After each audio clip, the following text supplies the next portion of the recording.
Yangi O'zbekiston massiv tashkil qilingan. Bungacha qishloq qurilish liniyasi tomonidan 8 ta ko'p qavatli uy-joylar qurilgan bo'lsa, hozirgi kunda 22 ta topshirilgan.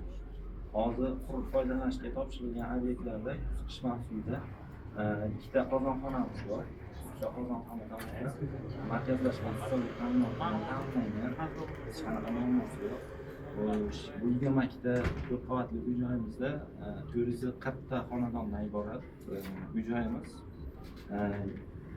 Yil oxirigacha hozir 3 ta topshirish rejalashtirilgan. Shundan ikkitasi hozirgi kunda foydalanishga topshirilgan.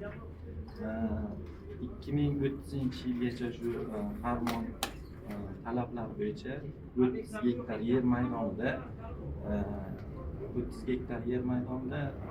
70 ta ko'p qavatli uy-joyimiz foydalanishga topshirish rejalashtirilgan. Bunda massivi o'zidan 70 ta ko'p qavatli uy-joyimiz topshirish rejalashtirilgan. 1400-1500 xonadonga mo'ljallangan bo'lsa, hozir aholining talabidan kelib chiqib 5 qavatli qurilayotgan bo'lsa, keyinchalik mana hozirgi yildan boshlab 7 qavatli, 8 qavatlikda qurish foydalanishga topshirish rejalashtirilgan. Bunda 3000 xonadon bo'ladi-da, nasib bo'lsa 3000 xonadon o'ziga qamrab oladi. 3000 xonadonni foydalanishga topshiramiz. Sherimizda 30 gektar o'zida 70 ta xonadon. Bundan tashqari maktabimiz bor, 330 o'rinli tashkil qilingan. 180 o'rinli bog'chamiz bor. 100 qatnovlik tibbiyot muassasamiz bor. Bular hammasi hozir aholiga xizmat ko'rsatilyapti. Hozir aytsangizlar, o'zlaringizdan ko'rasizlar. Bitta uy-joy, 7 qavatli uy-joy qurish uchun fundamentlar tayyorlanyapti hozirgi kunda.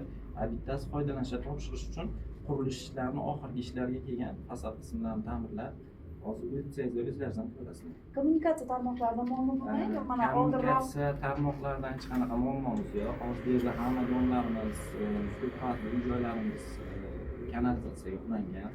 Ichimlik suvi muammo yo'q. Xo'sh, mana 8 ta uy-joyimiz 9 kontirlik, 2 kontirlik isitish tarmog'iga ulangan bo'lsa, 22 tasi nimaga ulangan? Markazlashgan issiqlik ta'minotiga ulangan. Hech qanaqa muammomiz yo'q. Issiqlik ta'minotidan ham, ichimlik suvdan ham. Chunki endi bu sal uzoqroq tuman markazidan sal uzoqroq bo'lgan. Og'ir mahalla, og'ir tuman kirganligi uchun, og'ir tumanga kirganligi uchun hech qanaqa muammomiz yo'q bizda.